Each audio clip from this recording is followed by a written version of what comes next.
I would like to give I guess an example first. When you're given like a toaster, right? Let's say a unmantled toaster, and you have to put it in your house.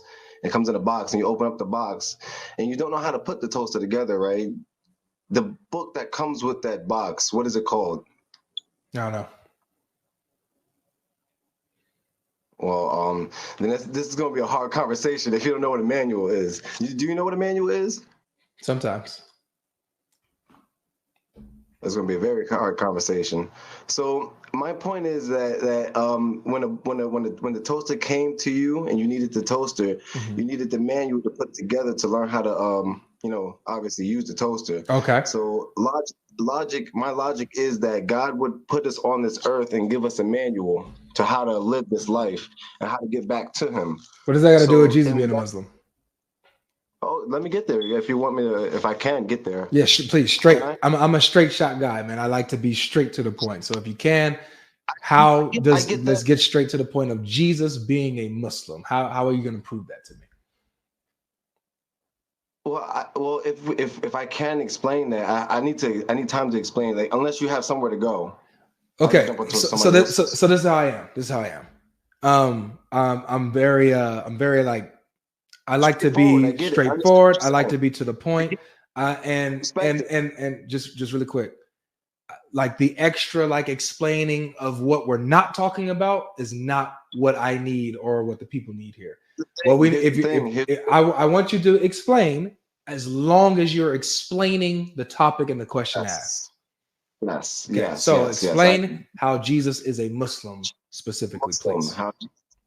Specifically, because when God sent revelation to us, He sent revelation in forms of books, and He also sent these books to these men, and these men were prophets and messengers, including Jesus, starting from Adam and ending with Muhammad. All these men came with the same message, and that message was that there's only one God. Pray to one God. Is that what makes you a Muslim?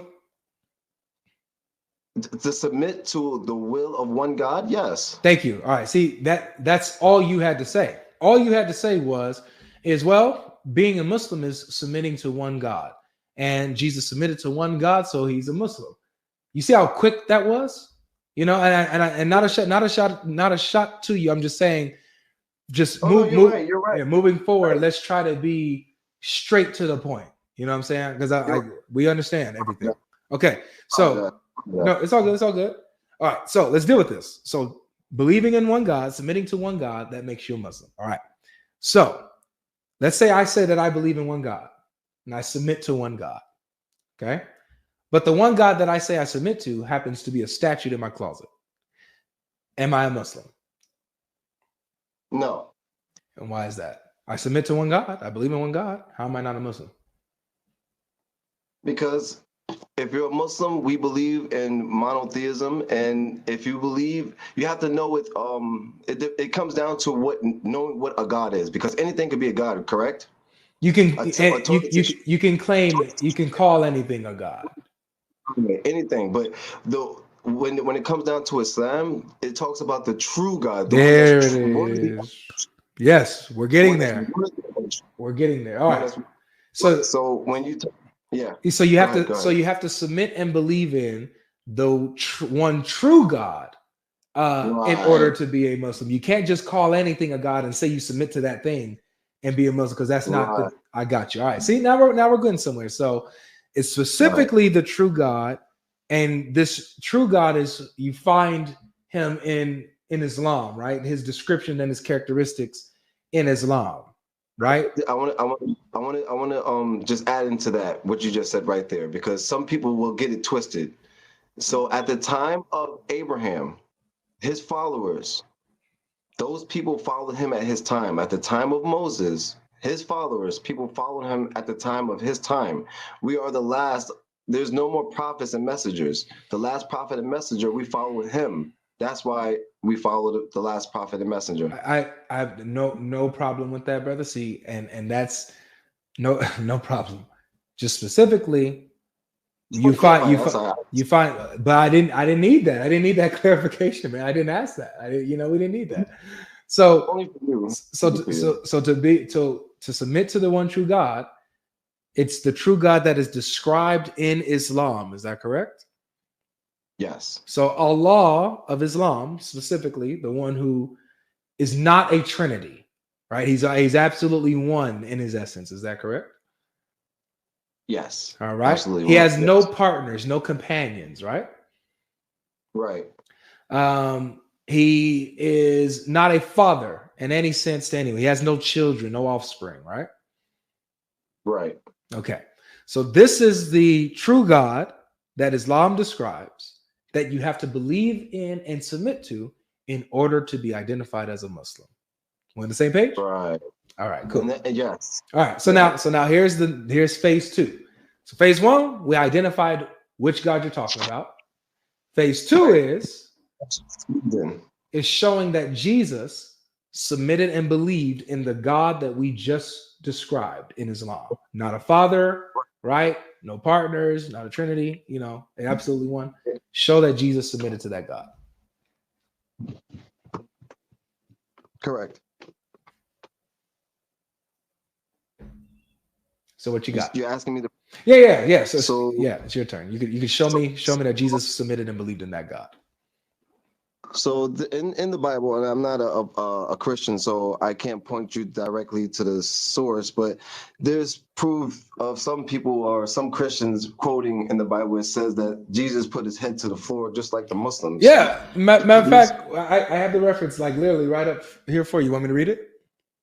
If you want to, but you go ahead. If you want to, go ahead. Okay. Go ahead. Yeah. All right. So it says. This is actually one example. I would say one example. Okay, that's cool. We'll do it one at a time. Okay. So yeah. I'm talking about this one. Just with this one right now. Okay. Just this one right now. Fair enough. So if he was a god, right? Well, this isn't about him being God. This is just him being a Muslim. Did he have the correct beliefs to be a Muslim? That's all we're talking about. So it says here. Okay. And he withdrew from them about a stone's throw, and knelt down and prayed, saying, Father, if you are willing, remove this cup from me. Nevertheless, not my will, but yours be done. So here he kneels down and he prays, but remember how we said it matters who you're praying to. It matters who you're saying the true God is. Here, Jesus is praying to his Father. He says the Father, yes. Is that Allah?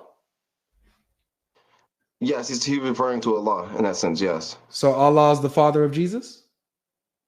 So can I rebuttal this? Sure. May I? So answer it and then explain.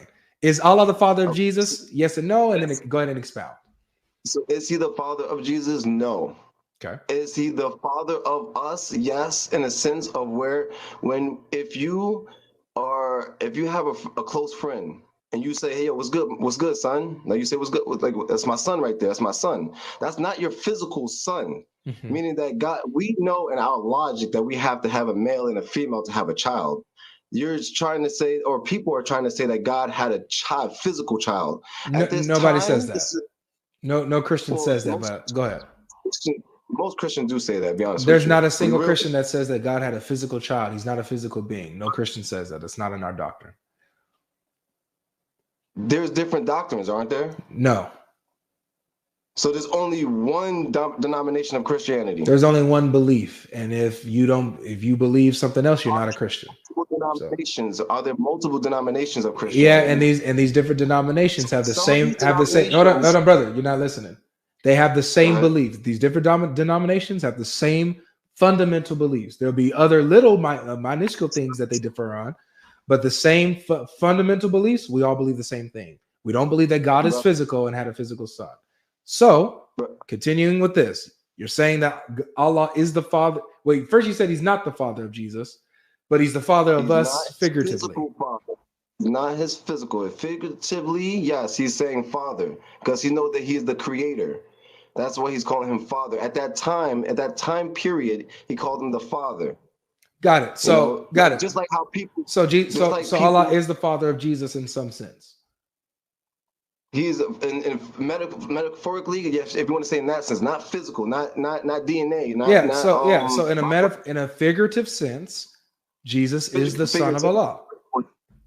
Right. Okay, I got you. We all are. Okay. So this is what I want you to do for me, okay?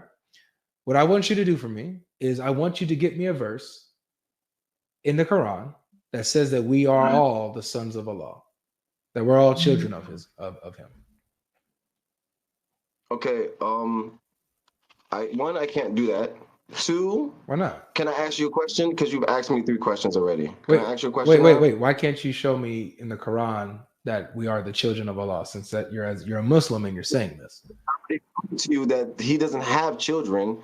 I already proved to you that he's not our physical father. So there's no way I can prove to you in the Quran that he has physical children. I didn't ask about physical. So let me be clear with you again, okay?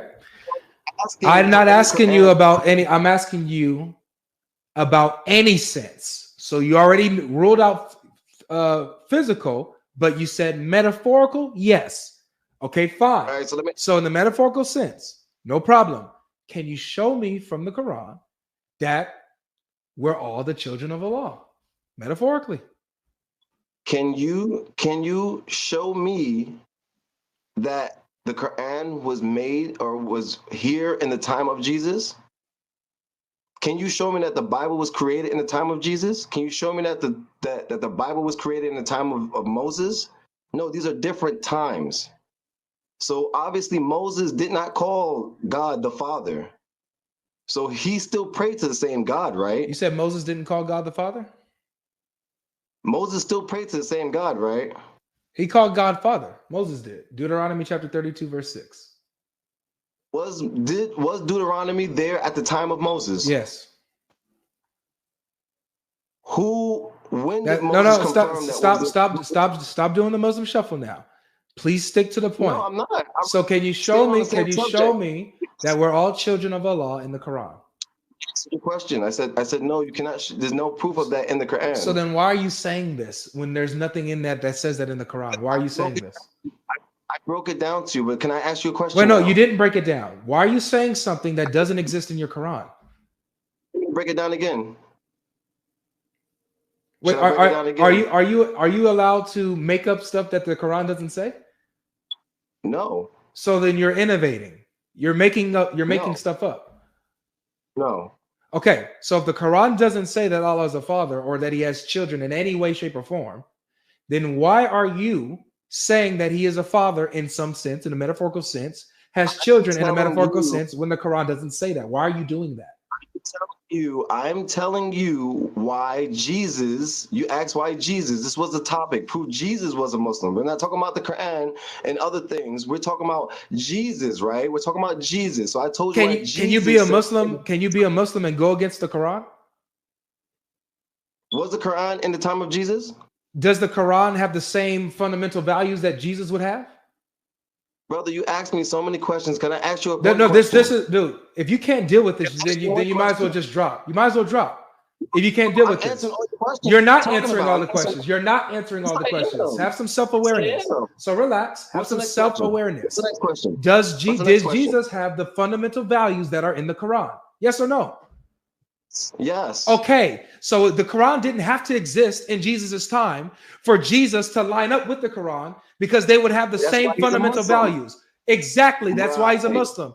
Okay, so since he's a Muslim, he lines up with the Quran. So you're saying that so you're agreeing that Jesus called God his father in some sense. According to the Quran, is Jesus the son of Allah in some sense? Yes or no?